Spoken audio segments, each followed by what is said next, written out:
Good evening, readers.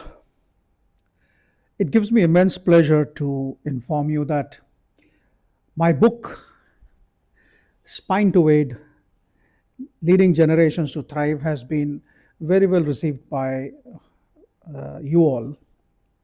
I've been getting a lot of messages, feedback, and reviews on Goodreads as well as on Amazon. And they're all very encouraging because uh, many leaders have been able to identify themselves with what I have written in the book. So thank you very much. Keep sending me your feedback and your reviews.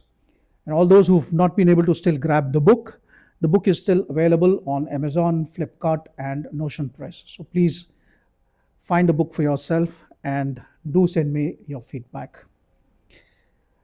Readers, today I would read a few passages from the last chapter of my book, which is called The Leadership Testament. This chapter is about a leader leaving his legacy behind him. Many years ago, somebody asked me, how would you want to be remembered after you are gone? So I have drawn the inspiration to write this chapter from there. And the passages I'm going to read are under the subtitle called The Leadership Seal. Often, I find myself asking a question that's easy to ask but tough to answer. If I were to disappear today, would my vision live on? Would my team carry it forward without a second thought, or would it fizzle out in my absence? The question is not hypothetical, it's a silent internal check every leader should do long before a transition forces the issue. The most straightforward way I have found to answer this question is by noticing what remains when you are not present, are off grid, reassigned, or quietly replaced. I have experienced these moments myself in both military as well as in the corporate environments.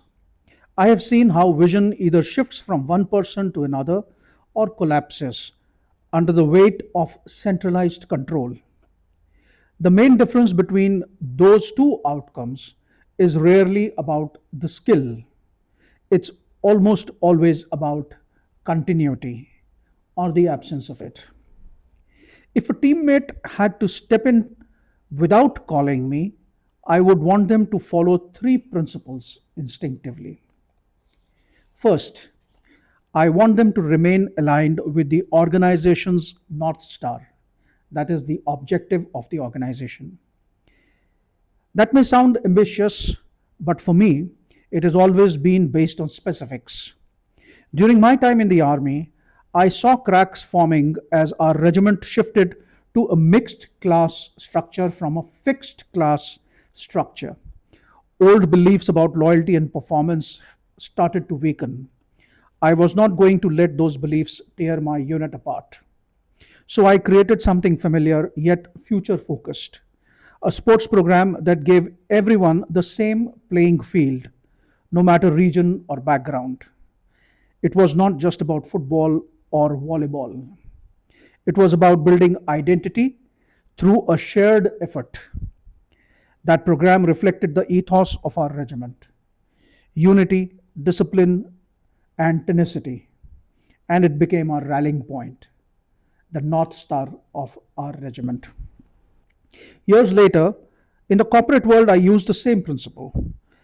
As the engineering and the HR teams began working in silos, I aligned their metrics towards a shared goal: delivering seamless and secure digital experiences for clients. Every dashboard, sprint, and retrospective emphasized this primary objective. No project was unrelated to that vision. When the core idea remains central, every decision, no matter how small, becomes meaningful.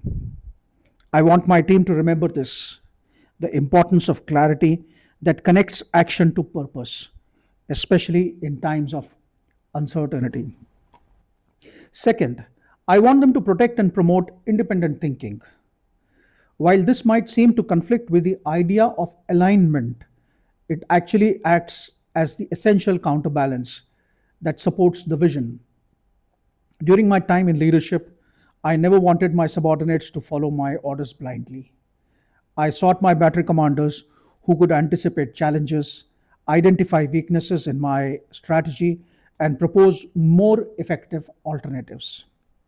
A similar pattern appeared in corporate settings. I encouraged our HR team to revamp onboarding processes in ways they deemed suitable using their expertise. I also prompted engineers to question our outdated workflows and redesign those that no longer served our needs. Although some experiments failed, others brought notable improvements to our work methods. Each effort, however, expanded the team's outlook. This is how we build capacity. When leaders are the only decision makers, bottlenecks form.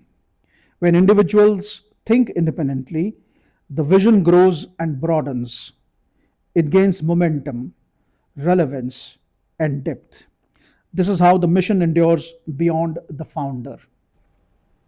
Third, I encourage the team to develop systems that can function independently of key personals. This is not glamorous. It's the unseen checklist, the repetitive process flow, and the naming standards that prevent errors during a crisis. Still, when the unexpected occurs, these silent structures serve as the very foundation for survival.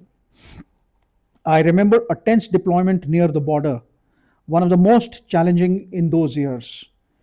I had implemented layered contingency drills and enhanced daily briefings with visual protocols ensuring each team knew their actions without needing extra instructions. Midway through the deployment, I was reassigned. The unit, however, remained calm.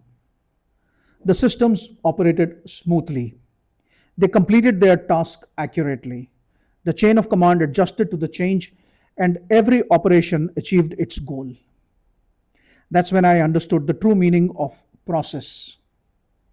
It's not bureaucracy, it's memory, it's discipline in action. In the corporate world, this was demonstrated during a data breach in 2022. The delivery head was not on site when the attack happened. Our client data was at risk. He had set up risk classification matrices, response plans, and escalation procedures. The team did not wait for any instructions. They followed the protocols precisely, involved the legal team, notified clients, and contained the breach before he even arrived. Afterwards, the client trusts increased. Our retention metrics improved. Why? Because we proved that the system was bigger than the leader. That's the mark of legacy. If I were to disappear today, I would not want to be remembered with a slogan. I want to be remembered through the systems that last, in the clarity of decisions made by those I once mentored, and in the culture that values integrity over speed. Leadership is not proven by presence alone, it is proven by absence, and that's the seal. I see legacy in leadership like the sage who planted banyan saplings, knowing their shade would bless future generations. In ancient thought, this is referred to as nishkam karma, selfless action performed without desire for personal gain, or action without attachment to reward. Legacy is not about monuments or memoirs. It's about values institutionalized, wisdom passed on, and power empowered, and people empowered to succeed without the leader's presence. True legacy is not about being remembered, but about staying true, a living, breathing stream of culture, principles, and shared leadership. It's when the mission continues to thrive, not because your name is remembered, but because your vision and the organization's goals are deeply ingrained in how people think and act. A legacy is when an organization moves forward with confidence, guided by the values you helped shape, and builds on what has been done to create a lasting foundation. I have asked myself that final question multiple times, and I will continue to ask it because the work is not finished until the answer is yes. If I disappear today, whether the spirit persists, whether the values, the culture, the shared sense of purpose that no absence can erase. If you wish to read more about the Leadership Testament, please find this in my book, Spine to Wade. Thank you very much for listening.